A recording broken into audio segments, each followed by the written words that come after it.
So here we are at another episode of our rain leak detection. This one's pretty special though, because the couple that we're here to help has been dealing with this leak for over 29 years. 29 years. Roofers, tile guys, stucco, window guys. No one's been able to find this leak. Let's go meet Daryl and his wife, and we'll go through the whole process of how we're going to find it. It's going to be a big challenge. Stay tuned.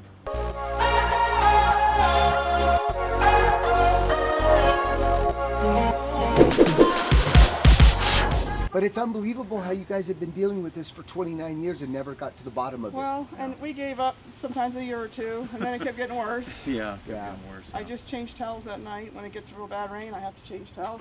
How much rain and wind does it take? Like a hard rain and then it starts dripping, or does Yeah. it take a few hours with light rain? Tell me a little bit about the. Driving rain. Okay. Driving rain seems to be the See, problem. okay. So a very light Yeah. rain doesn't leak. No. Got it. Does this bubble up really, like on a hard rain wind? Does this bubble up as well? Oh yeah, Yeah. Okay. it's hard to see right now. There's a big bubble here. Yep. See all the way down here? Mm-hmm. Up here. Okay. This, the guy said, is bowed out. Yeah, I see that there. Okay. What else? This is separating. That's where the termites are now. Okay. Gee, he said just right there. But we had a roofer out. That was Home Advisor. We had to put the felt on 4 feet of the roof right here because they thought it was. They thought it was the roof. Then Yeah. the next guy goes, "Oh, it can't be the roof because you don't have bubbles up there. It starts here, so it's not the roof." And I thought, well, that makes sense, but I don't know, does it? Right. You don't know. You're just the homeowner. That's why we call people, right? Yeah. Exactly. Exactly.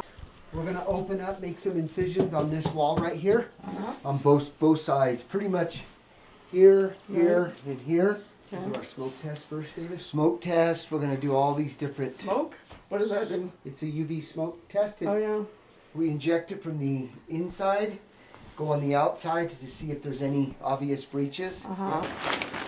All right, so what we're doing is because we're opening up the wall here, we love opening up the wall so we get a visual perspective as to what's going on. Small leaks, if you don't have any visibility inside a wall, you're never gonna know where that water source is coming in. So it's very, very important, and it's unfortunate, but you do have to open up walls or ceilings to get to the bottom of it. One of the biggest questions we get, how much does leak detection cost? Well guys, it varies. As you can see, this is a 2-story home. Pretty easy access because we have a secondary roof to work on.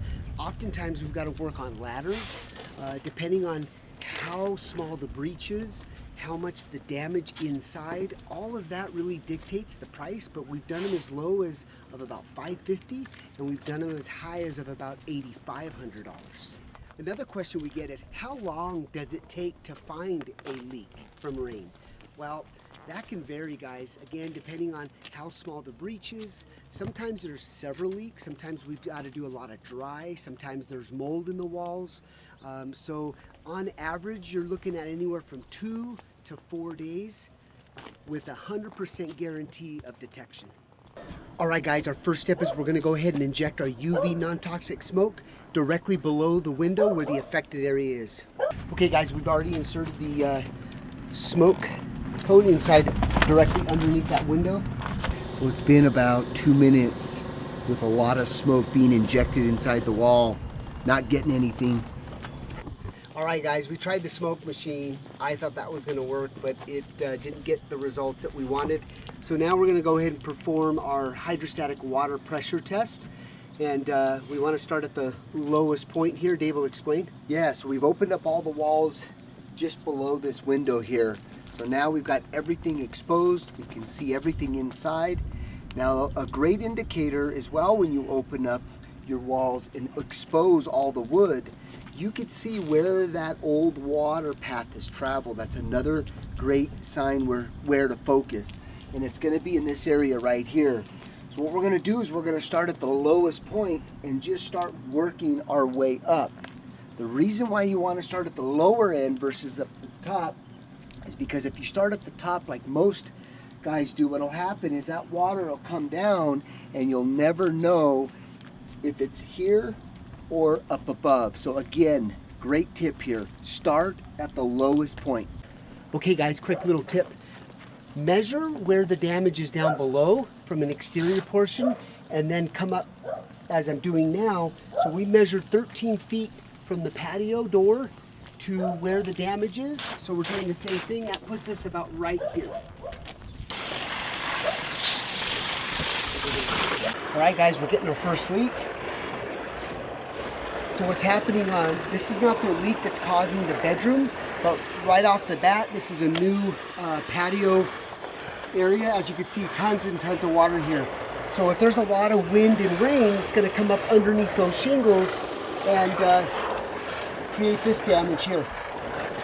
All right guys, so we found our first leak, which is going to be right in this area right here, where they nailed the flashing down in the roof. You gotta remember that out here, especially in the Hesperia area, you get a lot of those high winds and water pounding coming from the side and water getting under here, it's gonna leak. So this is where the area is right here. And now let's go ahead and continue working our way up. All right, so right here is where we're getting, look at the amount of water. So is this typically where you guys see the water coming down? Yep. So folks, anytime you can get water in the same exact area where it's been affected or where the dry rot or damage is, then you know you've nailed it. And no one's been able to reproduce this right here for you guys? No. They take my garden hose and they use it. And they say, oh, I'll just spray it and it'll leak. And then No. it's one guy. And of course, then he turns the water off and he runs back. All right, so I want to conclude the leak detection findings here, and we found 3 leaks, one of which is right here, that's happening right here in this corner where they've attempted to fix these cracks with caulking. And then we found another hairline crack in here that's dumping down into the patio area. But what we've determined here is that the stucco is fully compromised, and even on the new build, there needs to be some investigation now with opening up a portion of the stucco and then identifying exactly what they did inside the walls, because the stucco, a lot of people think stucco should be my waterproofing, and it's not. Right. Stucco, behind the stucco inside the wall cavity is a waterproof paper that should prevent water intrusion from That's coming the black into stuff? it. Yes, Yeah. exactly. So if they didn't properly do that, Well, who knows? then How they, do you feel so far? well, I can see you guys are doing a heck of a lot more than anybody that's come out here. So I have confidence. But, you know, like I say, it's after years of not happening. I'm like, I hope they're all, maybe if there's more leaks, I hope there's not one left. I dread coming out here and then I see drip and I'm like, no, not again. We're going to propose a couple solutions for you guys as far as remedying it. And then one of the, just a big tip, if you don't choose us to do the repairs, we always recommend everything that we've opened today, you leave open. So when the repairs get done, you now introduce what we call a post test to make sure that the repairs have been completely repaired properly. Once you identify that, even to the extent leaving everything open for the next rainstorm. Post leak detection. All you're going to do is reenact the same leak detection test, have all of this visual to confirm and verify that you've got no more leaks. Once you've done that, then it's okay to move forward and do the drywall patch. So the best solution to stop water from going inside the home is going to be demoing and removing this stucco and getting down to the paper, replacing it with brand new waterproofing paper, bring it into the window flash here, caulk around the window, and then redo a portion of this roof here and make sure that it's flashed properly to the roof where it terminates. All right, guys, well, another successful rain leak detection. Erica, Daryl, struggling for 29 years finding this. What was the experience today? Definitely a difference from everybody else? Yes, Oh, definitely a definitely, yeah. difference. Different technique. lots of guys helping. Usually it's just one guy. Yep. And you found it. Right. I'm so happy. Thank you. Thank you. Yeah. I appreciate you guys having your trust in us, and I'm super elated to be the ones who have finally found it for you guys. Well, we appreciate your effort. Thank you. All right, well, now we're gonna go ahead and come up with a permanent solution so they don't have these problems, which is gonna be some stucco rehabilitation and window and roofing, and that should solve their problem once and for all. Yay. Love it.